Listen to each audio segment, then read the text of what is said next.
दर्शकवृन्द नमस्कार। चुरो कुरोमा तपाईलाई हार्दिक स्वागत छ। आजको चुरो कुरोको यो विशेष अङ्कमा हामी एउटा विशेष कुराकानीका साथ उपस्थित भएका छौँ र आउँदो मङ्सिर 4 को सङ्घीय तथा प्रदेशको चुनावमा केन्द्रित भएर आजको चुरो कुरोमा हामी बहस गर्नेछौँ। एकातिर गठबन्धन सत्तारूढ गठबन्धन चाहिँ गठबन्धन बनाउन तल्लीन भएर लागेको छ। अर्कोतिर नेकपा एमालेको नेतृत्वमा अर्को गठबन्धन बन्ने प्रक्रिया पनि अगाडि बढिरहेको छ। सत्तारूढ गठबन्धनलाई बालुवाटारमा बसेर गठबन्धनको सिट बाँडफाँड गर्न अत्यन्तै सकस भएको छ। भ्यागुताको धार्नी बरु पुग्ला, गठबन्धनको सिट बाँडफाँड हुन अत्यन्तै मुस्किल भएका कुराहरू हामीले देखिरहेका छौँ। आज पनि बैठक बस्छ, भोलि फेरि बैठक बसेर गठबन्धनको सिट बाँडफाँड टुङ्गो लगाउने भन्छ। हरेक दिन यसै गरी बैठक सकिरहेको छ। अन्ततगतमा कहीँ कतै गठबन्धन नभएर दलहरू आफ्नो आफ्नो तरिकाले अगाडि बढ्ने र एक्लै एक्लै चुनाव लड्ने स्थिति आउने त होइन। काङ्ग्रेसलाई सबैभन्दा डर नेकपा माओवादी केन्द्र र समाजवादी कहीँ कतै एमालेसँग गठबन्धन गर्दैलान् र भोलिको हिसाबले फेरि 74कै 23 सिटमा झर्नुपर्ने त होइन भनेर काङ्ग्रेस झस्किरहेको देखिन्छ। शेरबहादुर देउवाले बालुवाटारमा बसेर सिट बाँडफाँडको बैठक गरिरहँदा अर्का नेता शेखर कोइराला बालकोट पुग्नु त्यत्तिकै रहस्यमय देखिएको छ। गठबन्धन बन्छ या बन्दैन यो एउटा महत्त्वपूर्ण र यक्ष प्रश्नको रूपमा उभिएको छ। एकातिर यो छ भने अर्कोतिर जिल्लागत रूपमा र प्रदेशका रूपमा हेर्ने हो भने कहीँ कतै माओवादी र काङ्ग्रेसको गठबन्धन बन्ने र कहीँ नबन्ने उदाहरण र दृष्टान्तहरू देखिन थालेका छन्। यस्तैमा एउटा महत्त्वपूर्ण प्रदेश लुम्बिनी प्रदेश जहाँ 26वटा सिटका लागि चुनाव हुँदैछ सङ्घमा, प्रदेशमा 52वटा सिटका लागि चुनाव हुँदैछ। गठबन्धनको के हुँदैछ, त्यहाँ के खिचडी पाक्दैछ? रोल्पा जिल्लाबाट नेपाली काङ्ग्रेसको लुम्बिनी प्रदेशको सभापतिको प्रतिनिधित्व गर्नुहुने पूर्व मन्त्री अमरसिंह पुन आजको चुरो कुरोमा हुनुहुन्छ। अमरसिंह पुन त्यस्ता पात्र हुनुहुन्छ गएको स्थानीय चुनावमा रोल्पा लगायत लुम्बिनी प्रदेशमा सकेसम्म माओवादीसँग गठबन्धन गर्न हुँदैन, काङ्ग्रेस एक्लै चुनाव लड्नुपर्छ भन्ने विचार राख्नुहुन्थ्यो। तर आज अमरसिंह पुन 180 डिग्री कोणमा परिवर्तन हुनुभयो र माओवादीसँग गठबन्धन गर्नुपर्छ भनिरहनु भएको छ भनेर स्वयं काङ्ग्रेसभित्रका नेता कार्यकर्ताले भन्न थालेका छन्। कहीँ कतै लुम्बिनी प्रदेशको मुख्यमन्त्रीका लागि अमरसिंह पुनले सौदाबाजी गर्नुभएको त होइन भनेर उहाँमाथि प्रश्न उठ्न थालेको छ। वास्तविकता के हो? गठबन्धन लुम्बिनी प्रदेशको गठबन्धन, त्यसमाथि अमरसिंह पुनको रोल्पा जिल्लाको प्रदेशको उम्मेदवारीले के सङ्केत गर्छ? एकपटक काङ्ग्रेसका नेता कार्यकर्ता फेरि झस्किएका छन्। हामी अमरसिंह पुनसँग यावत विषयमा कुरा गर्नेछौँ। सबभन्दा पहिले म चुरो कुरोमा नेपाली काङ्ग्रेसका लुम्बिनी प्रदेश सभापति एवं पूर्व मन्त्री अमरसिंह पुनलाई स्वागत गर्छु। यहाँलाई चुरो कुरोमा हार्दिक स्वागत। धन्यवाद छ उमेशजी। चुनावको चटारो कतिको लागेको छ? राजधानीमै हुनुहुन्छ, टिकट लिन आउनुभयो कि अरू कामले आउनुभयो कि के छ? लुम्बिनी प्रदेशको सभापति, लुम्बिनीतिर समग्र नेपाली काङ्ग्रेसको अवस्था के कस्तो छ? मैले यहाँबाट सुरु गरेँ। यस्तो छ, पहिलो कुरा त टिकट लिने भन्दा पनि अहिले हाम्रो पार्टीको निर्देशनअनुसार पार्टीले तहगत रूपमा सिफारिस गरेका कुरा, प्रदेशबाट चाहिँ सिफारिस भइआएका कुरा तीहरू डकुमेन्ट पार्टीका उम्मेदवारका सिफारिसहरू समानुपातिक पद्धति र प्रत्यक्ष निर्वाचनको पद्धतिका तहगत प्रदेश निर्वाचन क्षेत्र हुँदै सङ्घीय निर्वाचन क्षेत्र जिल्ला हुँदै आएका सिफारिस र प्रदेशले गरेका निर्णय बुझाउन केन्द्रीय समितिमा बुझाउन आएको मलाई लाग्छ। अब छिटोभन्दा छिटो संसदीय बोर्डको बैठक बसेर समानुपातिक तर्फको सिट चाहिँ टिकटहरू कन्फर्म गर्ने बेला पनि भयो। त्यसकारण पनि मेरो प्रदेश कार्य समितिको तर्फबाट हामी प्रदेश कार्य समिति सभापति पनि त्यो चाहिँ संसदीय बोर्डको सदस्य भएको कारणले गर्दा पनि हामी टिकट बाँडफाँड साथीहरूको कसरी के व्यवस्थापन गर्ने भन्ने कुरामा पनि काठमाडौँ केन्द्रित हुने स्वाभाविक थियो। त्यही रूपमै आएको हो। टिकट लिन भन्दा पनि बेला अझै बेला भएको छैन, बेला भएको छैन। टिकट चाहिँ अब अन्तिमतिर हुने हो। हाम्रो पार्टी विशेष गरी हाम्रो पार्टीको विधान त 1 महिना पहिला 22-23 गते हामी 23 गते असोज 23 गते हामी नोमिनेसन गर्ने उम्मेदवारी दिने हो भने हाम्रो विधानले भदौ 23 गतेभित्र हामीले टिकट वितरण गरिसक्ने भनेको छ। तर विधान त हामी चुकिसक्यौँ। त्यो पनि छिटोभन्दा छिटो टिकटको व्यवस्थापन गरेर जानुपर्ने बेला हामी विशेष गरी गठबन्धन सरकार छ, गठबन्धन पार्टी सरकारको बिच गठबन्धन पार्टीहरूसँग बिचमै तालमेल गरेर हामी जानुपर्ने नीतिगत निर्णय गरेका छौँ।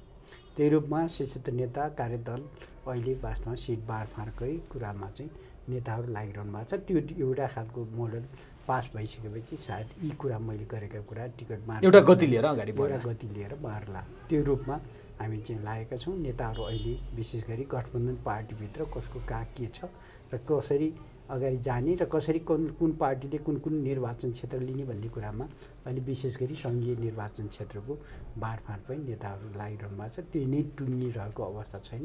त्यो टुङ्गिएपछि प्रदेश निर्वाचन क्षेत्र 330 साथै प्रदेशका 330 निर्वाचन क्षेत्रतिर पनि नेताहरू त्यसरी छलफल बढाउनुहुन्छ ल त्यसपछि मात्रै हाम्रो टिकटको वितरण। यो त यहाँले सैद्धान्तिक कुरा गर्नुभयो, सिद्धान्त त हुँदै जाने कुरा यो हो। के लाग्छ यहाँलाई गठबन्धन बन्छ? बालुवाटारको बैठक हेर्दा त भ्यागुताको धार नै पुर्याउन सके जस्तो लाग्दैन यहाँका नेताहरूले। आज पनि बैठक बस्यो, निष्कर्षविहीन भयो, भोलि पनि बैठक बस्यो, निष्कर्षविहीन भयो।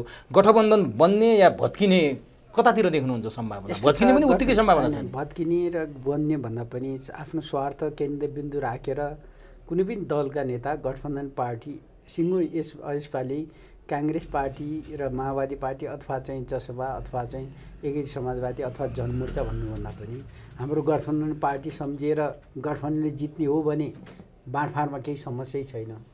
समस्या किन छैन भने गठबन्धनमा जित्ने आधारहरू के हुन् त? हामी गठबन्धन दलले दाबी गरेको सिटलाई दिनुपर्ने आधारहरू के छन् र त्यहाँ मतभार के छ? आजको अवस्था काङ्ग्रेसको मतभार के छ? काङ्ग्रेस एकछिनलाई काङ्ग्रेसका मत 5000 हुने, अर्को पार्टीका चाहिँ 30000 मत हुने। 5000ले 30000 मत खप्ल्याउन सक्छ।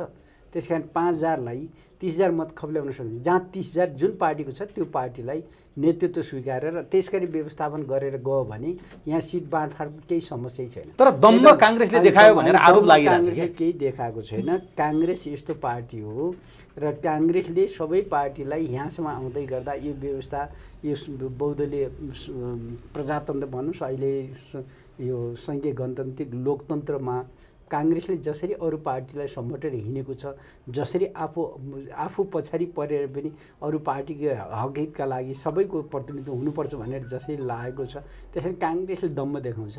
होइन, माधव नेपालले प्रश्न भने कि 23 सिट ल्याएको काङ्ग्रेसले दाबी चाहिँ यत्रो के हालतले के मुखले गरिरहेछ भनेर माधव नेपाल भन्दैछन्। माधव नेपालजीले भन्नुहुन्छ होला, त्यो आफ्नो ठाउँ छ, उहाँले चाहिँ बुझेको कुरा उहाँले भन्नु हो पनि 23 सिट मात्रै होइन तपाईँहरूको हैसियत। 23 सिट हो, 23 सिट मात्रै होइन, 23 सिट हो। 23 सिटमा काङ्ग्रेसले कतिवटा सिटमा कति मतले हारेको थियो हिजो। उहाँहरूको एकलौटे वाम गठबन्धन हुँदै गर्दा कति सिटमा हामी कति मतले हारेका थियौँ, कहाँ हारेका थियौँ। प्रतिस्पर्धी काङ्ग्रेस होइन। त्यस कारण काङ्ग्रेसको मत हिजोको 74 सालको मत भार के छ? 74 सालकै संसदीय भनौँ न यो सङ्घीय निर्वाचन अथवा प्रदेश निर्वाचनमा मतभार के थियो भनेपछि अहिले 74 को त्यो मतभार अहिले 79 को स्थानीय तहको मतभार, स्थानीय तहको मत निर्वाचित साथीहरूको हिसाब किताब र अहिलेको पार्टीले गरेको मत र पार्टीले पाएको मत र पार्टीको सङ्गठनको ढाँचा हेर्ने भने काङ्ग्रेसले कति ठाउँ दाबी गर्न सुहाउँछ र काङ्ग्रेसलाई कति ठाउँ उहाँहरूले माग्दा सुहाउँछ भन्ने कुरा त प्रश्न छ नि। त्यसकारण यहाँ केही अब तपाईँहरूको सबैको दाबी सुन्दा 330 जति पुग्न गयो, सिट छ 165। कसरी भाग लाउनुहुन्छ? कुरै छैन, त्यो कुरै छैन। दाबी गलत गर्नु भएन। मैले अघि नै भने 2300 मत उहाँहरूका छन्। कुनै पार्टीको 2300 मत त्यो निर्वाचन क्षेत्रमा छ। काङ्ग्रेसको मत 32000 33000 छ। अनि 2300 मतलाई 33000 मत खप्ल्याउने कि अब 2300 मतलाई लगेर 2300 मा लग्दा 2300 मा 33000 लग्दा त अलिक फरक होला नि त। तर अर्कोतिर पनि सोचौँ न, यदि कथम कथाचित गठबन्धन भत्केर माधव र प्रचण्ड केपीको शरणमा गएर बालकोट पुगे भने त्यति बेला तपाईँको हैसियत के हुन्छ? मेरो हैसियत, मेरो काङ्ग्रेसको हैसियत, हिजो मेरो पार्टीको हैसियत चाहिँ हिजो पनि भएको हो नि त। 23 सिट लिँदाखेरि हाम्रो पार्टी नेपाली काङ्ग्रेस हैसियत त खस्किएको थियो। खस्किँदै गर्दा पनि त नेपाली काङ्ग्रेस नेतृत्वमा आउनुपर्ने रहेछ नि त पार्टी। यो त दुर्घटना हो। दुर्घटना के हो? सामान्य हो त, यो दुर्घटना हो नि। सामान्य हो त भने सामान्य हामीले पनि कल्पना गरेका थिएनौँ। त्यसकारण काङ्ग्रेस 23 सिटमा जानु अब त 13 सिट भन्छन् तपाईँहरूले। यदि एक्लै लड्ने भने त 10 देखि 13 होइन भन्लान् भन्ने कुरा होला। आज चाहिँ एक्लै काङ्ग्रेस लड्यो भने 100 सिटभन्दा तल लिँदैन। त्यसो भए किन बोक्नु पर्यो त? 100 सिट त एक्लै लड्दा आउने रहेछ त। हामी चाहिँ के मान्यमा छौँ भने हाम्रो पार्टी विशेष गरी हाम्रो पार्टी यस्तो अवस्थामा यो सङ्घीय लोकतन्त्र गणतन्त्र बचाउने कुरा, यो संविधान बचाउने कुरामा अहिले जुन रूपमा भनौँ न विदेशी शक्ति जुन खालको प्रहार भयो र संविधानै अब डिजल हुने स्थिति र वास्तवमा जुन खालको संविधान विपरीत जाने कुरामा भनौँ ठुला काण्ड भएर देश एकदम समस्यामा जाने कुरामा बचाउनलाई जुन गठबन्धनले हाम्रो पार्टीलाई नेतृत्व स्वीकारेर यहाँसम्म आयो त्यो पार्टीलाई पनि साथै लिनलाई गठबन्धन गर्न खोजेको, साथै लिएर जान चाहिँ अब यहाँले भने जस्तो नि सभापतिज्यू तपाईले भने जस्तो यो संविधान व्यवस्था परिवर्तन जोगाउनु पर्यो भनेर भन्नुहुन्छ, केपी ओलीले प्रतिगमनकारी देख्नुहुन्छ तपाईहरूले। यो जम्मै लडाई केपी ओलीका विरुद्ध हो, मुखले भन्न नसके पनि तपाईहरूले यो संविधान जोगाएर यो व्यवस्था जोगाएर सामान्य भुइँ मान्छे जस्तो हामी जस्तो भुइँ मान्छेले चाहिँ पायौँ के यो संविधान र यो व्यवस्थाबाट, र तपाईँहरूले पुरा छेपाराले काठ समाएको जस्तो यो संविधान यो व्यवस्था यो जोगाउनलाई गठबन्धन के पाए जनता? के पाएन? जस्तै आज किन पाउँदैन? आज बालेन शाह काठमाडौँमा अनि त्यो काङ्ग्रेस र माओवादीले जिताएको हो र बालेन शाह होइन, तपाईँहरूकै त्यो चाहिँ व्यवस्था थियो। हामी चाहिँ चुनाव एकतन्त्र रूपमा होइन कि बहुदल सबै नागरिक जसले पनि उम्मेदवारी दिन सक्ने व्यवस्था थियो, जुन लोकतन्त्र हामीले चाहिँ। आज महँगी कहाँ पुगेको छ याद गर्नु भएको छ? पेट्रोलको भाउ कति बढ्छ, इन्धनको भाउ महिनामा कति पटक बढ्छ, अनि यो संविधान र व्यवस्थाले के दियो? पेट्रोल पदार्थको भाउ चाहिँ नेपालले चाहिँ तय गर्न सक्छ र? नेपाल उत्पादन छ र? अनि खाद्य सामग्रीको भाउ त सक्छ नि सरकारले। खाद्य सामग्री पनि पेट्रोल पदार्थको भाउ बढ्दै गर्दा ढुवानीदेखि लिएर सबै कुरा, एउटा चिजले त सबै चिज हान्छ नि, तपाईँलाई थाहा छ नि। त्यसकारण कतिपय कुरा कन्ट्रोल गर्ने कुरामा कतै न कतै।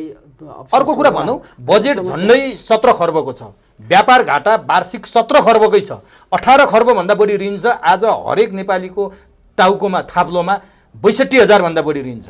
अनि यो व्यवस्था यो संविधान र तपाईँहरूले त यस्तो पो दिनुभएको छ त हामीलाई, अनि किन चाहियो यो संविधान यो व्यवस्था जोगाएर? कसले गर्दा यत्रो ऋण थुपारेको भन्ने यो लोकतन्त्र, यो गणतन्त्र, यो के तन्त्रले होइन, के तन्त्रले भने कसको शासनले के गर्यो भन्ने कुरा प्रश्न छ। नेपाली जनताले सबै राम्रोसँग बुझेको छ। त्यसकारण हामीले शासन चलाउँदै गर्दा अथवा काङ्ग्रेसले अथवा लोकतन्त्रले त्यो ऋण थुपारे होइन नि त। लोकतन्त्रको व्यवस्थाभित्र बस्ने जसले लोकतन्त्र व्यवस्थामा चाहिँ नेतृत्व गर्ने वर्गले गलत गर्न कारणले गर्दा यस्तो ऋण थुपारेको। हिजोको भनौँ जसले शासन गरे त्यसको कार्यकालमा कति ऋण थुप्रियो भन्ने कुरा हिसाब किताब गर्ने कि नगर्ने? आज भ्रष्टाचार कहाँ पुगेको छ ख्याल गर्नुभएको छ? नातावाद, कृपावाद, भ्रष्टाचार, नियुक्ति, अर्थमन्त्रीको सीसीटीभी फुटेज काण्ड के भएन नि? यहाँ के मात्रै देख्न बाँकी छ र नेपाली जनताले? सबै काण्ड। तर तपाईँकै सभापति हुनुहुन्छ सरकारको नेतृत्वमा, अनि कोसँग प्रश्न उठाउने? हाम्रै सभापति हुनुहुन्छ, हाम्रै सभापतिसँग क्वेसन चाहिँ नगराउने, काङ्ग्रेसमा क्वेसन चाहिँ नगर्ने कुरा आउँछ। तर हाम्रो सभापति नेतृत्वमा कति बदमासी भयो, अरूको नेतृत्वमा कति बदमासी भन्ने कुरा हिसाब किताब गर्ने बेला त भयो होला नि। त्यसकारण भ्रष्टाचार काण्ड कुरा गर्दा पनि यस सरकार र अघिल्लो सरकारको काण्ड त फरक थियो होला नि। हैन, भ्रष्टाचारको विषय उठ्दा अघिल्लोले नि गरेको थियो, मैले पनि गरेको थिएँ भनेर छुट पाइन्छ र? पाइन्छ र छुट पाइँदैन। तर त्यो बेला भन्दा यो बेला अलिक न्यूनीकरण गरेको छ। अब चाहिँ काङ्ग्रेसको बहुमत लिएपछि भ्रष्टाचार एकदम जिरो उसमा जाने हो। अब हामी चाहिँ त्यसै 48 सालदेखि 79 सालसम्म काङ्ग्रेसको नेतृत्व कति पटक सरकार भयो, जिरोमा गयो है भ्रष्टाचार चाहिँ कहाँ गयो? अरूको भन्दा त काङ्ग्रेसले। अनि काङ्ग्रेसबाटै प्रतिनिधित्व गरेका पूर्व मन्त्रीहरू भ्रष्टाचारकै आरोपमा जेल जीवन बिताउनु भयो। जेल जीवन बिताउने के हो भने काङ्ग्रेसलाई नै कारवाही गर्न तयार हुन्छ र अरू पार्टीले आफ्नो पार्टीका नेताहरूलाई बचाउने मात्रै तयार हुन्छ। त्यसकारण मात्रै जेल जीवन बिताउनु पर्यो नि। अनि ती काङ्ग्रेसका पूर्व मन्त्रीहरू जेल जीवन बिताउने लायक जुन हुन्छ त्योभन्दा 4 गुणा भ्रष्टाचार गरे मान्छे। अब चोलेन्द्र शमशेरले महाभियोग समितिमा बोलेको कुरालाई म एउटा उदाहरण दिन्छु। माधव नेपाल र प्रचण्ड बाबुराम भट्टराई ललिता निवासमा जग्गा लेनदेनमा भ्रष्टाचारी ठहर हुने सर्वोच्च अदालतले फैसला गर्दै थियो। त्यसकारण उनीहरूलाई जोगाउन काङ्ग्रेसका मन्त्री मात्रै जोगाएन कि काङ्ग्रेसले यहाँ शेरबहादुर देउवाले बाबुराम भट्टराई र माधव नेपाललाई जोगाउन महाअभियोगको प्रस्ताव लिएर अगाडि आउनुभयो। चोलेन्द्र शमशेरमाथि भन्नुभयो ढिला सङ्ग्रहलाई गएर राजीनामा दिनुहोस्, तपाईँलाई कारबाही हुँदैन भनेर भन्नुभयो। उहाँले भनिदिइसक्नुभयो, तपाईँहरूको त सारा छरपष्ट पारिदिनु भयो। अब नेपाली जनताले देख्न र हेर्न के बाँकी छ? यो कौल पनि अब इज्जत रहेन। होइन, त्यो नेपाली जनताले हेर्न र देख्न बाँकी केही छैन भनेपछि उहाँले अब जसले जहाँ आफूले जे थाहा पाउनु भएको छ त्यो कुरा भन्ने हो। अब नेपाली जनताले के पनि बुझ्ने हो भने बुझिसके भने यसपालिको चुनावमा को पार्टी कस्ता छन् र को पार्टीका नेता के छन्, कुन लेभलका मान्छेलाई कसरी चाहिँ व्यवस्थापन गर्ने कुरा नेपाली जनताले राम्रोसँग थाहा पाएका छन्। काङ्ग्रेसलाई पनि राम्रोसँग बुझेका छन्। काङ्ग्रेसले पनि राम्रोसँग अहिलेसम्म बुझेको के हो भने काङ्ग्रेसको पालामा काङ्ग्रेसले जति बेथेती गर्यो त्यो कुरा चाहिँ हामी सच्याउनुपर्छ। हामीले गल्ती गरेका छौँ भने हामी चाहिँ छौँ भने होइन छौँ भनेर देखिहाल्यो नि। छौँ भने पनि हामी चाहिँ सच्याएर अगाडि जाने काङ्ग्रेस तयार छ र काङ्ग्रेसले त्यत्रो बेथेती केही गरेको छैन। र जब यो नेपालमा परिवर्तनको नेतृत्व काङ्ग्रेस बाहेक अरूले कसै गरेको छ? अब ठोकुवा साथ त्यो परिवर्तन यो के दिएन भनौँ न। आज चाहिँ वास्तवमा यो ठाउँमा भनौँ न जो चाहिँ परिवर्तन हुनुभयो, आज चाहिँ हजारौँ मन्त्री पूर्व मन्त्री हुनुभएको छ, हजारौँ मान्छे होइन। यो परिवर्तन 753 के अरे पालिका प्रमुख एकदम त्यहाँको त्यही त अभिशाप भयो यहाँ, त्यही त अभिशाप भयो। के अभिशाप? त्यो प्रदेश गाडो भयो, बजेट मात्रै गयो, ऋण थपियो, बर्बादी भयो। तर कुरा के भने प्रदेशले गर्नुपर्ने काम कर्तव्य केही कुरा प्रदेशले धेरै गरेको छैन होला र केही कुरा प्रदेशलाई जुन रूपमा प्रदेशलाई सङ्घीय सरकारले जुन रूपमा उसलाई पावरफुल बनाउनु पर्थ्यो त्यो बनाउन सकेन। केपी ओलीको पाला 2/3 बहुमतको नजिकको सरकारले तल प्रदेशलाई जुन रूपमा अपाइज गर्यो त्यो चाहिँ गलत थियो र अहिले पनि त्यो रूपमा गर्नु हुँदैन थियो। अहिलेको सरकारले कम्तीमा प्रदेशलाई जुन अधिकार दिनुपर्छ, जुन कानुनहरू अब यहाँ प्रदेश खारेजका कुरा आइसके, संघीयता खारेजका कुरा आइसके, तपाईँ अधिकारको कुरा गर्नुहुन्छ। केपी ओलीकै पार्टीले भनिसक्यो, ओलीको पार्टीले कसरी महेश बस्नेत बोले, गोकुल बास्कोटा बोले, संघीयता खारेज हुनुपर्छ। कसरी बोल्यो थाहा छैन, तर चाहिँ अहिले संघीयता खारिज हुनुपर्छ भन्ने जसरी बोलाइ छ नि त्यो सजिलो उहाँहरूले बोलेर खारिज हुन्छ। त्यसको संहिता खारिज गर्दा यो संविधान चेन्ज गर्दा के छ त्यो प्रक्रिया होला नि त। त्यो प्रक्रियामा कोही मान्छे पुग्दैन। त्यसकारण धेरै कुरा चाहिँ संहितालाई कसरी व्यवस्थापन गर्ने, यो सङ्घीय लोकतन्त्र गणतन्त्र कसरी बचाउने, कसरी चाहिँ हामी अगाडि बढ्ने, यसलाई कसरी व्यवस्थित गरेर अगाडि जाने होला कि खारिज गर्दै के हो? राजतन्त्र चाहिएको उहाँहरूलाई के हो त? संहिता आवाज उठ्न थालिसक्यो राजतन्त्रको, हिन्दू राष्ट्रको संहिता खारेजको। यदि चाहिँ उहाँहरूले त्यो संहिता खारिज गर्न चाहनुहुन्छ भने त वास्तवमा राजतन्त्र चाहिएको। अब राजेन्द्र लिङ्गदेनसँग गठबन्धन गरेपछि के हुन्छ त? त्यसकारण उहाँहरूलाई मन पर्दा उहाँहरूले गर्दा त्यो चाहिँ एकदम पवित्र हुनुपर्ने, अरूले गर्दा चाहिँ अपवित्र हुनुपर्ने। त्यसकारण यो कुरा जुन कुरा भनेपछि नि सभापतिज्यू तपाईहरुको लडाई केपी ओलीसँग हो? सारा एकतिर भएर केपी ओलीसँग लडाई नै होइन। राजनीतिक रूपमा उहाँ र हाम्रो कुरा नमिल्ने, सैद्धान्तिक रूपमा कुरा नमिल्ला हाम्रो आफ्नो ठाउँ छ, तर उहाँसँग हाम्रो के लडाई? हाम्रो चाहिँ व्यवस्थासँग, यो व्यवस्था बचाउनलाई हाम्रो नेतृत्व अगाडि बढ्ने हो र यो व्यवस्थाका विरोधीहरूसँग हाम्रो लडाई हो। ल ठिक छ। अब नि अमरसिंह पुन भन्दा बित्तिकै सुशील कोइरालाको निकटको मान्छे भनेर चिन्थे सबैले। सुशील कोइरालासँग तपाईँको राम्रो सम्बन्ध पनि थियो। सुशील कोइराला जीवित हुँदासम्म काङ्ग्रेसमाथि नैतिकतामा प्रश्न उठाउने केही कम मान्छेहरू मात्रै थिए। सुशील कोइराला हुँदासम्म काङ्ग्रेस एक्लै लडेर ठुलो पार्टी भएको, आज शेरबहादुर देउवाको नेतृत्वमा आइसकेपछि नेपाली काङ्ग्रेसले प्रचण्डको परालको खुट्टाको त्यान्द्राको सहारा खोज्नुपर्ने, माधव नेपालको परालको खुट्टाको त्यान्द्राको सहारा खोज्नुपर्ने, कहाँ पुग्यो तपाईँहरूको काङ्ग्रेस? हेर्नुहोस् त, एक्लै लडेर हामी ठुलो पार्टी बन्छौँ, बहुमत ल्याउँछौँ भन्ने त्यो हिम्मत हरायो। अब सक्यो, हायल कायल भएको हो तपाईँहरू। केही हायल कायल किन चाहियो त प्रचण्ड र माधव नेपाल? एउटा चाहिँ रोल्पामा काङ्ग्रेसलाई माओवादी साथीहरूकै अलि बलियो सङ्गठन होला, रोल्पा काङ्ग्रेसलाई अलि समस्या होला, तर समग्र देशभरि काङ्ग्रेसलाई केही समस्या छैन र काङ्ग्रेस एक्लै लड्न सक्छ, काङ्ग्रेस एक्लै अगाडि बढ्न सक्छ। मात्रै के हो भने यो व्यवस्थालाई बचाउनलाई जुन रूपमा जुन पार्टीहरूले हिजो सहयोग गर्नुभयो ती पार्टीहरूलाई पनि हामीले बचाएर केपी ओलीले पनि ल्याउन त किन चुनाव गर्ने? त्यसो भए हैन, चुनाव किन गर्ने? केपी ओलीलाई पनि यदि व्यवस्थै जोगाउने हो भने त सबैले घोषणा गरिदियो, खरबौँ रुपियाँ पनि बच्छ निर्वाचन गर्ने। खरबौँ रुपियाँ बच्ने भने त्यो बचाएर सारा सबैलाई घोषणा बाँडेर घोषणा उ गर्ने होइन, जनता बीचमा जान त पर्यो। जनता बीचमा यस्तो सिन्डिकेट कार्टेलिङ गरेर गठबन्धनलाई भोट हाल्नुपर्छ, काङ्ग्रेसले हँसिया हतौडामा भोट हाल्नुपर्छ, माओवादीले रुखमा भोट हाल्नुपर्छ भन्ने पनि लोकतन्त्र हो। हिजो देख्यो नि त, कार्टेलिङ गर्दा पनि हिजो चाहिँ हामी कहीँ गठबन्धन भएको ठाउँमा हाम्रो साथीहरू स्वतन्त्र लडेर जितेको अवस्था पनि छ।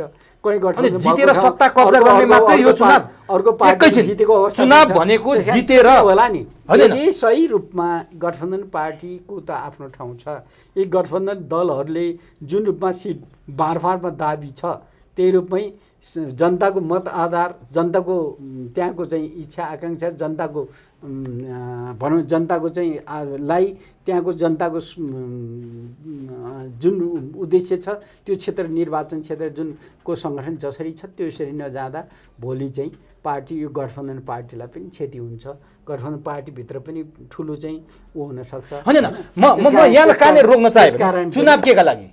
सत्तामा जानको लागि? चुनाव जितेर सत्तामा जानका लागि पनि हो, सत्तालाई कन्ट्रोल गर्नलाई पनि हो, त्यो दुईटै कुरा हुनसक्छ। त्यति बेला साम दाम दण्ड भेद प्रयोग गरेर जित्ने हो चुनाव? साम दाम दण्ड भेद त यो चाहिँ सबै ठाउँ सबै कुरा प्रयोग हुन्छ भन्ने छैन नि उमेशजी, होइन? सबैले साम दाम सबैसँग साम दाम दण्ड भेद छ भन्ने छैन नि। आज अमरसिंह पुन जाँदै गर्दा साम दाम कहाँबाट लिने त, म कहाँबाट दिने? त्यसै हामी त हाम्रो कुरा नै गर्ने हो। नेपाली मैले भन्न खोजेँ नि, चुनाव लड्ने हो ठिक छ, चुनाव जित्ने हो, काङ्ग्रेसको कार्यकर्ताले रुखमा भोट हाल्न पाउने कि नपाउने? पाउने। अनि म रुखमा भोट हाल्छु भन्दा जगन्नाथ पौडेल, कृष्णलाल सापकोटाहरू जो शेरबहादुर देउबा र रामचन्द्र पौडेल भन्दा पनि बुढा छन् कृष्णलाल सापकोटा चितवनमा, म काङ्ग्रेसको रुखमा भोट हाल्छु भन्दा उनी रुँदै बस्नुपर्ने, उनले भुइँकटर खोज्नुपर्ने, अनि शेरबहादुर देउबा र रामचन्द्र पौडेल गएर तिमीहरूले हँसी आतौडामा भोट हाल्नुपर्छ भन्दा काङ्ग्रेसमा कस्तो लोकतन्त्रको अभ्यास भयो? काङ्ग्रेसमा त्यही त विशेषता त छ नि। काङ्ग्रेसको त्यो विशेषता हो। विशेषता के हो भने काङ्ग्रेसले आफ्नो नीतिगत रूपमा निर्णय गर्यो। काङ्ग्रेसले जबरजस्ती कसैलाई जबरजस्ती भोट हाल्नुहोस् भने त्यसलाई चाहिँ सबै सक्छु त भनेको छैन नि। तर रेणु दाहालले भोट नहाल्ने हो भने पार्टीभित्र भनेकै हो त चितवनमा पुगेर त भोट हाल्ने होइन भने जेल बस्नुपर्छ भन्ने त होइन नि। त्यो त कहाँ छ र? त्यो त के भने उत्तर कोरियामा पनि छैन होला भोट नहालेर जेल बस्ने त। कतिपय ठाउँमा छ, यहीँ पनि पार्टीहरूले भोट नहालेनस् भने तँलाई खबरदार भन्ने कुरा धेरै कुरा हुन्छ नि। तर काङ्ग्रेसको कुरा के हो भने भोट हाल्ने सबैलाई सबैका विचारलाई लिएर हिँड्ने पार्टी हो। त्यस कारण हाम्रो पार्टी आज काङ्ग्रेसमा लोकतन्त्र छ, लोकतन्त्र किन छैन? अनि मलाई रुख चिन्हमा भोट हाल्न पर्यो भन्दा मजाले छ नि। अब तपाईँहरू 80 अथवा 86 मा चित्त बुझाउँदै हुनुहुन्छ है अहिलेको तथ्याङ्क आउँदा। त्यो बाहेकको सिटका काङ्ग्रेसीहरूले कहाँ भोट हाल्ने? गठबन्धन पार्टीलाई हाल्ने। अनि काङ्ग्रेस हो म रुख चिन्हमा भोट हाल्छु भनेर भन्न नपाउने, हँसी हतौडामा भोट हाल्नु पर्ने? होइन, कतै त अरूले पनि त हँसी हतौडाले पनि भोट हालेको छ नि। यो महेन्द्रकै व्यवस्था, राजा महेन्द्रकै व्यवस्था ठिक थियो त। भयो नि त। तपाईँको चाहिँ भोट चाहिँ कसले हालेन ल भन्नुहोस् त? यदि चाहिँ हँसी हतौडाको भोट चाहिँ काङ्ग्रेसलाई रुखलाई पनि त हाल्ने भयो नि त, होइन? कतै चाहिँ गिलासले कहिले काङ्ग्रेसलाई भोट नहाल्ने चाहिँ कस्तो खालको लोकतन्त्र, कस्तो खालको चुनावी अभ्यास हो यो? नेपाली काङ्ग्रेसको नीति सिद्धान्त भन्दा कति पर गएर तपाईँहरू निर्णय गरे? कतिपय कुरा चाहिँ यस्तो हो, त्यो चाहिँ तपाईँले भने जस्तै कुनै दिन कुनै बेला स्थानीय तहको चुनाव बेला मैले पनि भनेको काङ्ग्रेस जस्तो पार्टी स्थानीय तहको चुनावमा मैले नेताहरूलाई पनि कुरा राखेको, यदि चाहिन्छ हाम्रो गठबन्धन पार्टीका साथीहरूलाई कहीँ आवश्यकता अत्यन्त आवश्यक छ, त्यो आवश्यकता हामीले चाहिँ 500 भोट खप्ल्याउँदा अथवा 2000 भोट खप्ल्याउँदा अर्को हामीसँग प्रतिस्पर्धी पार्टी हार्छ, हाम्रो गठबन्धन पार्टी जित्छ भने त्यहाँ सहयोग गरौँ, होइन? जहाँ चाहिँ हामीले 500, 1000 मत, 2000 मत हामीले अरू पार्टी गठबन्धन पार्टीका साथीहरू लिँदा हामी अर्को प्रतिस्पर्धी पार्टीलाई हराउन सक्छौँ, त्यहाँ सोचौँ। होइन भने यसरी गठबन्धन नगरौँ भनेर हामी त्यतिखेर पनि कुरा गरेकै हो। त्यस कारण त्यो स्थानीय तहको चुनाव फरक थियो। अहिलेको प्रतिनिधि सभा र प्रदेश सभा चुनाव के हो भने सङ्घीय निर्वाचन क्षेत्रको चाहिँ चुनाव र अहिले प्रदेश सभाको चुनाव के हो भने अहिले चाहिँ अलिक फरक ढङ्गले जान्छ। यो चाहिँ वास्तवमा किनभने हिजो हामी 500, 1000, 2000, 5000 मतभन्दा तल मतले 5000 भन्दा तल मतले थुप्रै सिट काङ्ग्रेसले हारेको छ।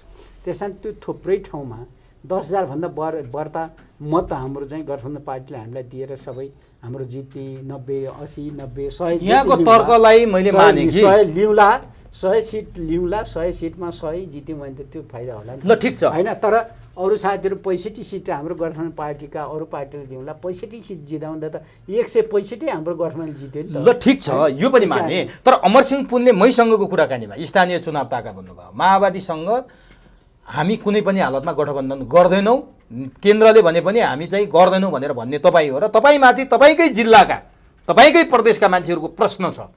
हिजो स्थानीय चुनावको बेला माओवादीसँग मिलेर जाउँ, स्थानीय तहमा बाँडफाँड गरौँ भन्दा नमान्ने अमरसिंह पुन हो। आज उहाँलाई मुख्यमन्त्रीको ललिपप चटाइएको छ, त्यसकारण उहाँ पर्लक्कै पल्टेर फेरि माओवादीसँग सहकार्य गरेर रोल्पाबाट प्रदेश सभा जितेर उहाँ लुम्बिनी प्रदेशको मुख्यमन्त्रीमा र्याल काटिरहनु भएको छ। त्यसकारण उहाँ माओवादीसँग गठबन्धन गर्न वर्षमानसँग त कयौँ पटक उहाँले गोप्य मिटिङ गरिसक्नुभयो भनेर तपाईँमाथि आरोप, तपाईँकै काङ्ग्रेसका नेता कार्यकर्ता कतै र्याल काटेको छैन। किन पर्लक्क पल्टिनु भयो त? पर्लक्कै पल्ट्या पनि होइन। कुरा के हो भने मैले स्थानीय तहको चुनावमा जुन रूपमा बोलेको थिएँ त्यो कुरा चाहिँ आज लागू हुन सकेन। फेरि आजको होइन, त्यतिखेर लागू हुन सकेन भन्दा पनि म आफू प्रष्ट रूपमा बोलेको थिएँ र पार्टी नीतिगत निर्णय भइसकेपछि मैले पार्टीको गठबन्धन गर्नलाई मैले त्यही प्रयत्न गरेँ, त्यही रूपमै गठबन्धन मैले गराएँ, धेरै ठाउँ गठबन्धन गराएँ। हामी चाहिँ रोल्पामा त भएन नि, गठबन्धन पक्ष बरु एमालेसँग गठबन्धन गर्नु भएको छ तपाईँहरूले। रोल्पामा मैले कोलाई के गरेँ त्यो आफ्नो ठाउँ छ। रोल्पामा म आफै नेतृत्वमा थिएन नि, साथीहरू चाहिँ तलको साथीहरूले। तर तपाईँले सिग्नल नदिएर कसको हिम्मत त्यहाँ? सिग्नल किन, मेरो सिग्नल चाहिँ तपाईँको सिग्नल त चाहियो नि। नेपाली काङ्ग्रेस पार्टीभित्र कसैलाई सिग्नल चाहिन्न, आफ्नो सिङ्गल आफै निकाल्ने हो जसले पनि। अनि त्यसकारण हाम्रो पार्टीभित्र अलिक फरक लोकतान्त्रिक पार्टी भएको हुनाले जिल्लाले एउटा निर्णय गर्छ होइन होइन। त्यसपछि तर तपाईँलाई अवसरवादी भन्न थाले क्या? अवसरवादी आफूलाई सजिलो हुँदा मुख्यमन्त्री पाउँदा अहिले पनि अवसरवादी म छैन। त्यसो भए भने अहिले पनि पार्टीलाई तल राखेर पार्टीलाई एकदम मिनिमाइज गरेर म चाहिँ हुनुपर्छ भन्ने छैन। म चाहिँ अहिले पनि मेरो पार्टीलाई प्रमुख राखेर अरू कुरा सिट बाँडफाँड हुनुपर्छ। अमरसिंह पुनको मतलब छैन, तर नेपाली काङ्ग्रेस तर वर्षमान पुनसँग दुईजना पुन दाजुभाइहरूको अँध्यारो कोठामा सहमति भएको छ, यस्तो कुरा आइसक्यो बाहिर। वर्षमान पुन काङ्ग्रेसकै नेताले भन्नुभएको छ। पुनसँग यो मात्रै होइन, अरू बेला पनि मेरो छलफल त हुन्थ्यो नि। यो बेला पनि छलफल भयो भएन त्यो आफ्नो ठाउँ छ, तर जसरी बाहिर आएको छ त्यसरी हामीले केही कुरा गरेका छौँ। तपाईँ भोलि मुख्यमन्त्री बन्नुभयो भने गठबन्धन कुरा गर्ने कुरामा लुम्बिनी प्रदेशको सभापति हैसियतले मैले गठबन्धन पार्टीको निर्णय भइसकेपछि गठबन्धनलाई सफल बनाउनलाई मैले त्यो नीतिगत रूपमा मैले त्यो विभिन्न नेताहरूसँग छलफल गर्नुपर्छ। मैले वर्षमानसँग जसरी छलफल गरेँ त्यसरी सोमप्रसाद पाण्डेसँग छलफल गर्नुपर्छ, त्यसरी मैले अशोक यादवसँग गर्नुपर्छ। हामीले प्रत्येक दलका नेताहरूसँग प्रत्येक उसँग तपाईँले जसरी प्रतिनिधि सभामा दाबी गर्नुपर्ने थियो नि, त्यो तपाईँको कमजोरी दाबी छ त्यहाँ। तपाईँले प्रदेशमा दाबी गर्नु भएको छ नि, त्यो चाहिँ तपाईँको बलियो दाबी छ। किनभने प्रतिनिधि सभामा वर्षमानलाई जिताउने, प्रदेश सभामा अमरसिंहले जित्ने, अमरसिंह चाहिँ लुम्बिनी प्रदेशको मुख्यमन्त्री बन्ने कहाँसम्म डिजाइन गरिसक्नुभयो त? गठबन्धन भइसकेपछि मेरो गठबन्धन पार्टीका साथीहरूलाई जिताउने त मेरो दायित्व पनि होला नि। मुख्यमन्त्री बन्ने पनि होला। मुख्यमन्त्री त्यो पछिको कुरा हो। मुख्यमन्त्री को बन्ने के बन्ने, त्यसो भए प्रतिनिधि सभामा तपाईँको दाबी किन रहेन? बलियो दाबी किन रहेन? प्रतिनिधि सभामा बलियो दाबी किन रहेन? दाबी किन छैन? अहिले पनि दाबी त्यो त देखाउने दाँत हो, दाबी छैन, देखाउने दाँत हो। दाबी छ। कथम कदाचित गठबन्धन भएन भने प्रतिनिधि सभा चाहिँ अहिले पनि मलाई प्रतिनिधि सभा चाहियो भनेर मैले कतिपय चाहिँ वर्षमान टेबल ठोकेर तपाईँ आउनु भएको छैन है? होइन, कुरै छैन। प्रतिनिधि सभा म वर्षमानजीसँग मेरो कुरा भएको छ। वर्षमानजीले तपाईँ त अरूजीलाई जान सजिलो होला नि त, बाँके बर्दिया जाँदा ठिक हुन्थ्यो भन्ने खालको कुरा पनि गर्नुभएको थियो। मैले भने मेरो पार्टी बाहिर जिल्ला जान चाहिँ उपयुक्त हुँदैन, तपाईँहरू जानुहोस् होइन, मलाई त्यो जिल्ला छोडिदिनुहोस्। कम्तीमा एकचोटि रोल्पामा काङ्ग्रेसलाई छोडिदिनु भने यो ठुलो कुरा हुनसक्छ। तल प्रदेश सभा तपाईँ दुइटै लिनु होला, म प्रतिनिधि सभा लिन्छु। अथवा यदि चाहिँ गठबन्धन कुरा तपाईँहरू त्यहाँ तपाईँहरूकै पार्टी कसले लिने भन्ने कुरा त अर्को पार्टी कुरा चाहिँ हामी गर्न सक्दैनौँ। वर्षमा लड्ने अथवा अरू कोही 6 जना लड्ने सिफारिस भएको छ, 6 जनाको कुरा हामीले गरेर साध्य हुन्छ। कसले लिनुहुन्छ त उहाँहरूको कुरा हो। त्यसकारण त्योभित्र प्रतिशत तपाईँले लिनुपर्छ हो नि, दुईवटा हामीलाई तल दिनुपर्छ भन्ने कुरा मैले राखेँ। त्यो प्रतिनिधि सभामा चाहिँ तपाईँले कथम कदाचित गठबन्धन भएन भने त्यहाँ लड्ने तपाईँले त्यो एउटा आशा राखेर पठाएको हो भन्छन् के नाम? होइन, तपाईँको प्रतिनिधि सभामा आयो नाम। यदि जे भए पनि मेरो पार्टीले नीतिगत निर्णय गरेर मलाई प्रतिनिधि सभा लड भन्यो भने म प्रतिनिधि सभा लड्ने हो। मेरो पार्टीले प्रदेश सभा चुनाव त लड्नुपर्छ भन्यो भने म त्यहाँ लड्ने हो। मेरो पार्टीले अहिले त्यो आवश्यकता भएन, अरू नै लड्ने भए त प्रदेश सभा छोडिदिनुहुन्छ? चुप लाग भनेपछि छोड्छु म, किन चिन्ता छोड्ने? म जे गरेँ मेरो पार्टीलाई उपयुक्त कुरा के हुन्छ, रोल्पाले जनतालाई अहिले चाहिँ मेरो आवश्यकता। तर तपाईँमाथि रोल्पाली काङ्ग्रेसी नेता कार्यकर्ताको एउटा आरोप छ, पुरानालाई उहाँले मतलबै गर्नुहुन्न, गन्दै गर्नुहुन्न, आफ्नो मन परेकालाई काखामा राख्नुहुन्छ, मन नपरेकालाई पाखा पार्नुहुन्छ, काङ्ग्रेस नेता कार्यकर्ताको कुरै सुन्नुहुन्न। हिजो स्थानीय तहमा हामीले गठबन्धन गरौँ भन्यौँ मान्नु भएन, अहिले नगरौँ भन्छौँ मान्नुहुन्न। उहाँले त हामीलाई दिगदार लगाइसक्नुभयो भनेर तपाईँमाथि आरोप गर्छन् है। उल्टो कुरा हो त्यो उमेशजी तपाईँले जसरी बुझ्नु भएको छ त्यो सबै उल्टा। पुराना काङ्ग्रेसलाई मैले मतलब नगर्ने भएपछि पुराना काङ्ग्रेसहरूलाई केही मतलब नगर्ने आज आएका नामको सिफारिस के त्यति नयाँ हुन्, भर्खरका नयाँ हुन्। भूतपूर्व तपाईँका प्रतिस्पर्धी भूतपूर्व सभापति कृष्ण बहादुर घरतीको नाम खोइ? कृष्णबहादुर घरतीको नाम मैले सिफारिस गर्ने त्यहाँ तल तपाईँले रोक्नुभयो भन्छन्। मैले कसरी रोक्छु नचाहिने कुरा। मेरो चाहिँ यो कुरा चाहिँ गलत हो उमेशजी। मैले कसैको नामप्रति कसैलाई पठाउने कसैलाई नपठाउने भनेर मैले कतै भनेन। मात्रै के भने नीतिगत रूपमा निर्णय गर्दा त्यहाँ साथीहरूले कसरी निर्णय गरेर पठाउनु भयो ती नाम पठाउने कुरामा म मिटिङमा छैन। वास्तवमा चाहिँ त्यो मिटिङमा म पनि सहभागी हुन मेरो पनि प्रतिनिधित्व हुन्थ्यो होला नि यदि म त्यो मिटिङमा छैन।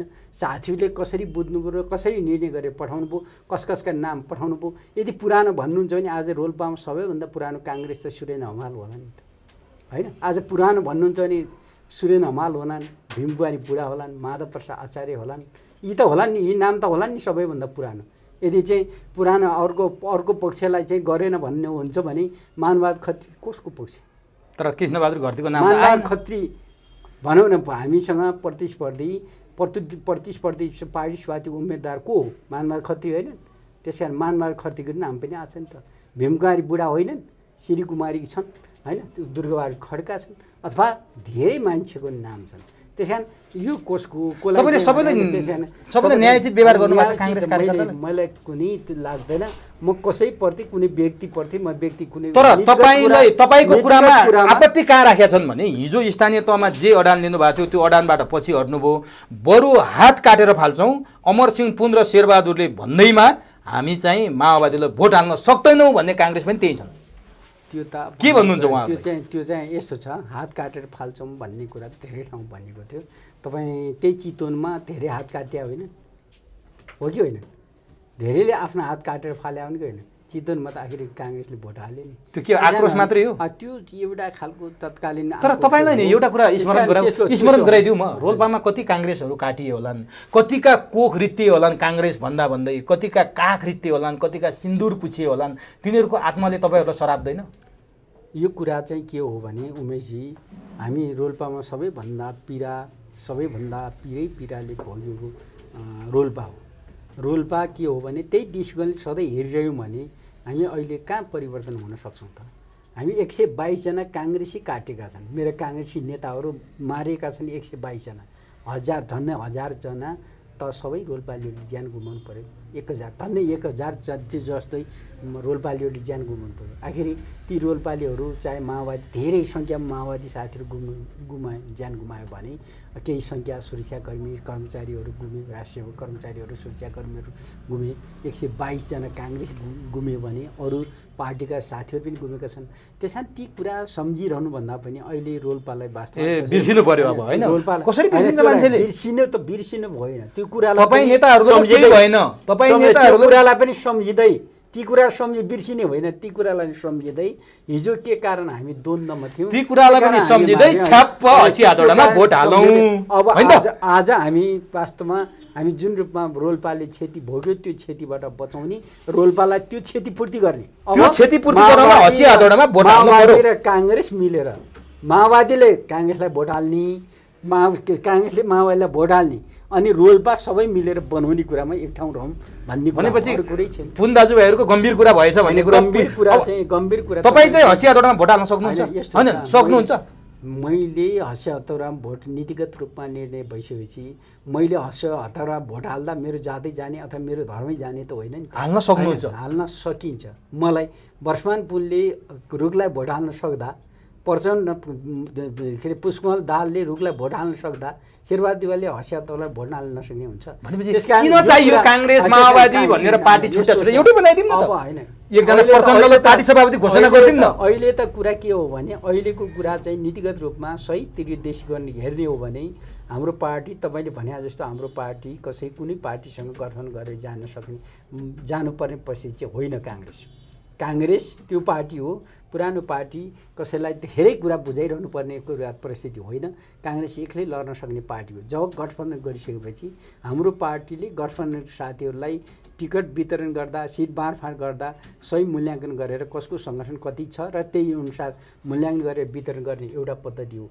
मूल्याङ्कन गरेर वितरण गरिसकेपछि हामी सहमति गरिसकेपछि गठबन्धन पार्टी भयो नि। गठबन्धन पार्टीभित्र हामी गठबन्धन पार्टी भयो, एकछिनलाई काङ्ग्रेस बिर्सिने कुरा हो, अब एकछिनलाई माओवादी बिर्सिने, अब गठबन्धन पार्टी हो। गठबन्धन पार्टी नामै गठबन्धन पार्टी राख्दियो, प्रचण्डलाई अध्यक्ष बनाइदियो, शेरबहादुरलाई सक्रिय प्रणालीमा बनाइदियो, माधव नेपाललाई बनाइदियो, कति आनन्द। त्यो कुरा होइन। चुनाव चाहिँ हाम्रो गठबन्धन पार्टी भयो। हामी चुनावमा एकले अर्कालाई गठबन्धनभित्र पार्टीका साथीहरूलाई जिताउने र त्यही गठबन्धन पार्टीलाई जिताउने खालको। सभापतिज्यू, एउटा कुरा म तपाईँलाई स्मरण गराउँ, बिपी कोइरालाले बनाएको पार्टी नेपाली काङ्ग्रेस, उहाँको कल्पना नबनेको पार्टी नेपाली काङ्ग्रेस, उहाँको असल चेला बन्न खोजे तपाईँहरू। एउटा म उदाहरण दिउँ, बिपी कोइराला त्यस्तो पात्र हो जसले सिद्धान्तका लागि कुनै पनि सम्झौता नगर भनेर एउटा कोटेसन दिएर जानुभएको छ, नम्बर 1। नम्बर 2, उहाँकै भाइ हो मनमोहन अधिकारी, मञ्च सेयर गर्न मान्नु भएन, कम्युनिस्ट पार्टीको मञ्चमा समेत बस्न मान्नुहुन्थ्यो बिपी कोइराला। म तिम्रो असल दर्शक भएर दर्शक दीर्घामा बस्छु, तर कम्युनिस्टसँग मञ्च सेयर गर्दैन भन्ने बिपी कोइरालाले बनाएको पार्टीका तपाईँ सिपाहीहरू आज नेपाली काङ्ग्रेस बिर्स्यौ, गठबन्धन पार्टी बनाऊ भनेर छ्याप छ्याप माओवादीमा भोट हाल्न तयार त्यसो होइन। हेर्नुहोस् त, बिपीको आँसुले शराब दैन तपाईँहरूलाई? शराब दैन भन्दा पनि आजको समय यस्तो परिस्थिति आयो, हाम्रो पार्टीले नीतिगत निर्णय गरिसकेपछि, मेरो पार्टीले नीतिगत निर्णय गरिसकेपछि त्यो निर्णयलाई कार्यान्वयन गर्नलाई म पनि एउटा चाहिँ जिम्मेवारी मान्छे, जिम्मेवारी पदमै भएको मान्छेले त्यो रूपमा बोक्नुपर्छ। मलाई पनि कता तपाईँले भने जस्तो कतिपय कुरा चाहिँ मलाई चित्त नबुझ्यो होला, चित्त नबुझ्दा पनि मेरो पार्टीले नीतिगत निर्णय गरिसकेपछि त्यो नीतिगत कुरालाई कार्यान्वयन गर्न पक्षमा म पनि लाग्छु। त्यसो भए एकदम राम्रो नीतिगत निर्णय पार्टीले गरे मान्नुपर्छ। तपाईँ सभापति हो, तपाईँ रोल्पा जिल्लाको सभापति हुँदा शेरबहादुर देउवा विरुद्ध कहिले ककनी, कहिले कहाँ बैठक बसाल्ने, कहिले ठमेलमा तपाईँ होइन त्यति बेला नीतिगत निर्णय मान्नु पर्थ्यो पर्थेन शेरबहादुरको? अहिले कसरी भन्नु? अहिले त तपाईँ लसक्कै परेर उता वर्षमानसँग लसक्कै, यता शेरबहादुरसँग लसक्कै। अहिले पनि कतिपय कुरामा लसके भन्नाले त्यो चाहिँ बैठक बसाल्दै गर्दा पनि मेरो आवाज कहीँ सुन्नुभयो शेरबहादुर देउवाजीको विरुद्धमा कतिपय कुरा नीतिगत रूपमा उहाँलाई कुरा गरेर व्यक्तिगत किसिमको कसैलाई आरोप लाएर कसैलाई चाहिँ गाली गरेको कहीँ सुन्नुभयो? म अहिले पनि के हो भने अहिले पनि कतिपय कुरा नीतिगत कुरा चाहिँ पार्टीको विधिवत कुरा विधान तत्त्व नगएपछि अहिले पनि म त्यो पार्टीका नेताको विरुद्ध बोलेको छु। नीतिगत कुरामा अहिले पनि म, तर तपाईँ त शेखर कोइरालाको लाइनको मान्छे, अहिले पनि त्यो कुरा म गर्छु र अहिले पनि मैले पार्टीका नेताहरूसँग र नीतिगत रूपमा कतैपय तलमाथि नझुकेर हाम्रो पार्टीको विधान र विधि बमोजिम हुनुपर्छ, पार्टीका साथीहरूलाई त्यही मूल्याङ्कन हुनुपर्छ भन्ने मान्छे मान्ने। तर तपाईँ त शेखर कोइरालाको लाइनको मान्छे। शेखर कोइराला आज 100 सिट नभए विद्रोह हुन्छ भनिरहनु भएको छ, बालकोटमा पुगेर केपी ओलीसँग भेट गरिरहनु भएको छ, कुनै पनि बेला अप्रिय निर्णय ल्याएर काङ्ग्रेस फुटाउने उहाँ तयारी गर्दै हुनुहुन्छ भन्ने हल्ला छ। तपाईँ खै शेखरसँग आज? यस्तो छ, म शेखरसँग कहाँ छुट्टै छु र, म साथै छु नि। विद्रोह हुन्छ भन्न सक्नुहुन्छ? 100 सिट नपाए शेरबहादुर देउवासँग कहाँ छुट्टै छु, साथै छु नि। कुरा के हो भने म शेरबहादुर देउवासँग पनि साथै छु, शेखर कोइराला त भन्न मिलेन है, यो साथै छु, पाइएन यो। उमेशजी तपाईँ हिजो महाधिवेशनमा भन्न पर्थ्यो नि त्यो त। म शेखर कोइरालासँग साथै किन छु भने यो शेखर कोइरालाले विद्रोह गर्ने होइन, पार्टीका नेताहरूले सही मूल्याङ्कन गरेर यदि गठबन्धन नाममा सबै कुरा बुझाउने र अब आवश्यक मान्छेलाई जसको उपयोगिता छ त्यो मान्छेलाई त्यहाँ टिकट नदिए त्यहाँ विद्रोह हुँदैन। त्यस कारण गठबन्धन हुँदै गर्दा पनि विद्रोह हुनसक्छ भनेको हो शेखर कोइरालाले। त्यसका आज तपाईँको छलफल हुन्छ शेखर कोइरालासँग? किन नहुने, बगाइदा हुन्छ। तर उहाँको लोलीमा लोली त मिल्दैन, तपाईँको त शेरबहादुरको बोलीमा लोली मिलिरहेछ। किन मिल्छ, कहाँ मिलेछ? शेरबहादुर देउवासँग कहाँ मिलेछ भन्नुहोस् न।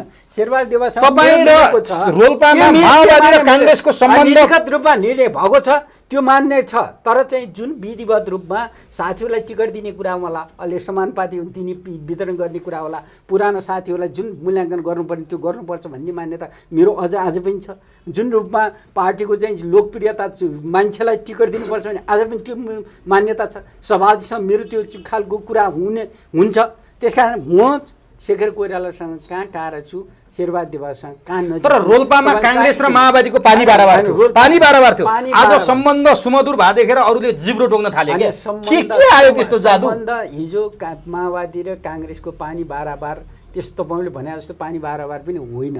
तर पानी बार नभनेको किनभने हिजो माओवादीसँग हामी चाहिँ द्वन्द्व थियो, हामी माओवादीसँग हाम्रो चाहिँ कुरा मिल्दैन थियो होइन। आज माओवादीसँग कुरा मिलाइदिनु भएको छ आदरणीय सभापतिजीले, बाध्यकारी मिलाउनु परेको छ। आज माओवादीसँग यदि साँच्चै कुरा गर्ने हो भने उमेशजी, यदि मैले अमर सिम्पुलले नि वार्ता गरेर मिलाउनु पर्ने परिस्थिति भएको थियो, माओवादीसँग मिलाउन सक्दैन थियो होला। मात्रै के भने मेरो माथिल्लो तह अब तपाईँ त लुम्बिनी प्रदेशको सभापति मैले पनि अब लुम्बिनी प्रदेशको सभापति पनि हो। अमर सिंह भित्र 26वटा निर्वाचन क्षेत्र, 52 प्रदेश निर्वाचन सङ्घीय निर्वाचन कति पर्छ काङ्ग्रेसको भाग? होइन, काङ्ग्रेसको भागमा आजको दिनमा मलाई लाग्छ 16वटा काङ्ग्रेसले दाबी छ, 16 काङ्ग्रेसले पाउँछ। अनि 16वटा दिएर किन गर्ने तपाईँहरूसँग 10वटाको लागि अरू पार्टीले कसरी गर्छन्? गर्दैन। तपाईँहरूले दाङको सबै गुमाएको, पहिला रोल्पा गुमाएको, रुकुम गुमाएको। तपाईँ हिसाब किताब गर्नु कति कति मतले गुमाएको भन्ने कुरा, जस्तै रुकुम रोल्पाको कुरा, प्युठान गुमाएको हो, प्युठान गुमाएको, सबै पार्टी एक ठाउँ हुँदा हामीले गुमाएको हो नि त। हिजो रोल्पा गुमाएको त्यसरी हो, रुकुम गुमाएको त्यसरी, 16 भन्दा तल झर्ने अवस्था छैन। 16 भन्दा हिसाब किताब गर्दा त्यही नै हिसाब किताब अन्तिम त होइन नि त, त्यहाँ 14 होला 15 होला। गठबन्धनमा कुरो मिल्छ भत्किएर काङ्ग्रेस एक्लै हुने अवस्था आज चाहिँ दाङमा भन्यो भने दाङमा 1 नम्बर क्षेत्र काङ्ग्रेसको 32-33 हजार मत छ र जहाँ समाजवादीले दाबी गरिरहेछ, समाजवादीको 83 मत छ। 83-32-33 हजार मत लगेर जाने कि 100लाई 1000 कति हजार दिने, त्यहाँ हिसाब किताब गर्नुपर्छ। अनि धार्नी कहिले पुग्छ? किन पुग्छ भने उहाँहरूले गठबन्धन जिताउनु पर्छ, गठबन्धन जित्नुपर्छ। गठबन्धन जित्नलाई त्यहाँको चाहिँ वस्तुगत आधार बुझेर उहाँहरूले दाबी छोड्यो भने मजा। उहाँहरूले तपाईँले दाबी छोड्ने भन्नुहुन्छ? यता च्यातेको लुगा नि यता तान्दा यता पुग्दैन, यता तान्दा यता पुग्दैन, कस्तो अप्ठ्यारोमा फस्नु भयो। लुगालाई सिलाएर पनि हामी गठबन्धन पहाडी पुग्छ। त्यसैले सिलाउने कुरामा चाहिँ के हो भने सिलाउने आधार भनेको त्यहाँको सङ्गठन। अनि एउटा अन्तिम सङ्गठनलाई बुझेर हामी चाहिँ गठबन्धन गर्छौँ, गठबन्धन हुन्छ, उहाँहरूले पनि बुझ्नुहुन्छ। अब अन्तिममा नि एउटा महत्त्वपूर्ण प्रश्न, हिजो 165मा लगभग रापरपासित यताउता गर्दा लगभग 160 लड्नुभयो होला तपाईँहरू, टोटल 23 सिट ल्याउनुभयो। आज बिचरा 80-86मा लड्दा काङ्ग्रेसको हालत के होला एकचोटि विचार गर्नु भएको छ? बाँकी क्षेत्रमा काङ्ग्रेसका कार्यकर्ताको हालत 80-86 कहाँ लड्दैछौँ? 86 भन्दा त हुँदै हुँदैन भनिसके। बाँकी क्षेत्रमा कुरा के भने काङ्ग्रेसले के बुझ्नुपर्छ भने बाँकी क्षेत्रमा काङ्ग्रेसको भोट कन्ट्रोल गर्नलाई जहाँ जुन निर्वाचन क्षेत्र पाउँदैनौँ त्यो निर्वाचन क्षेत्रका नेताहरूलाई समानुपाती समावेशी सिद्धान्तमा पनि उहाँलाई सेक्युर गर्नुपर्छ होइन। त्यो प्रदेशमा नपाउने ठाउँ तपाईँहरूकै कारण एमालेको बहुमत आउने भयो। त्यस कारण हाम्रो कारणले नेपाली काङ्ग्रेस एमालेको बहुमत आउने भयो। एमालेको बहुमत आउँछ भन्ने कुरा होइन, हाम्रो कारणले होइन। हाम्रो कारणले मात्रै के भने हाम्रो कारणले के तपाईँहरूले छोडिदिनुहुन्छ माओवादी र समाजवादीलाई, त्यहाँ एमाले जित्छ। काङ्ग्रेसका नेता कार्यकर्ताले बाल्टीको पानी खना जस्तो हामीले छोड्दैनौँ। हाम्रा साथीहरू अनि 165मा त लड्नुहुन्न नि? 165 लड्दैनौँ त। हाम्रो त्यो आधारसहित मैले भनेको छु नि, हामी आधार जस्टिस हुनु पऱ्यो। आधार जस्टिस नहुनेपछि गठबन्धनको कुनै औचित्य छैन। आधार जस्टिस नहुँदा जहाँ चाहिँ 500 मत हुने अनि 30,000 35,000 मत म लगेर म गठबन्धन रोल्पामा चाहिँ प्रतिनिधि सभा छोडे हो तपाईँले? प्रतिनिधि सभा यस्तो छ, हामीले छोडिसकेका चाहिँ होइन। तर कुरा के हो भने मैले भनेको कुरा के भने आजका दिन पनि 40,000 धन्दै माओवादीको मत छ। वडाका तहको हिसाब गर्ने भने 24,000 चाहन्छन् काङ्ग्रेसको मत छ र पालिका गर्ने भने हाम्रो 32,000 धन्दै छ। हाम्रो पालिकाको अध्यक्षले पाएको मत गर्ने भने 32,000 छ होइन। यदि चाहिँ वडाको मत गर्ने भने हाम्रो 24,000 चान्सुन छ होइन, 24,000 चान्सुन छ। त्यस कारण ती आधार खोज्दा काङ्ग्रेसभन्दा माओवादी नै बलियो छ नि त। त्यहाँ माओवादी बलियो हुँदा उसले चाहिँ प्रतिनिधि सभा चाहिँ दाबी गरेर स्वाभाविक हो भन्ने कुरा एउटा कुरा हो होइन।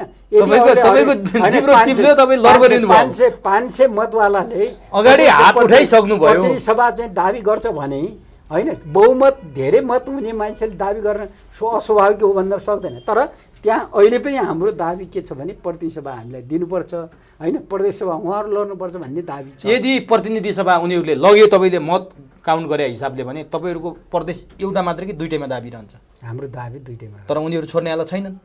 नछोड्दा नेतृत्वले कसरी अब एक-एकवटा तपाईँहरूको सल्लाह भइसकेको छ, यो औपचारिकताको लागि मात्रै बोलिरहनु भएको छ, ठिकै छ। तर यदि कथम कथाचित गठबन्धन भएन भने त तपाईँ प्रतिनिधि सभा लड्ने होला नि त? तपाईँको नाम त दुईतिरै सिफारिस छ होइन। म चाहिँ गठबन्धन भएन भने म चाहिँ कहाँ लड्ने भने मेरो पार्टीले तय गर्छ। अनि अघि हार खाइसक्नुभयो, उनीहरूको 40,000 मत छ, मेरो 24,000 भने किन लड्ने त? त्यो 40,000 हार्ने तपाईँ रहेछ नि त। 40,000 मतबाट हामी त्यो 40,000 मतबाट 30,000 झार्ने हिम्मत पनि त होला नि त हामी लड्नु पर्यो भने होइन 40,000 हाम्रो 24,000 तपाईँ जित्नुहुन्छ प्रतिनिधि सभा लड्ने भने एक्लै लड्दाखेरि एक्लै लडेपछि जित्नलाई त लड्ने हो। अनि 40 र 24 मा गेम खेल्दा 16,000 मत कहाँबाट ल्याउँछ? 16,000 मत जनताले दिन्छ। जनताले जसको जसरी जनताको मत हो नि त्यसै कहाँबाट लिने कुरा नि त्यही रोलपालीले दिने हो नि भोट।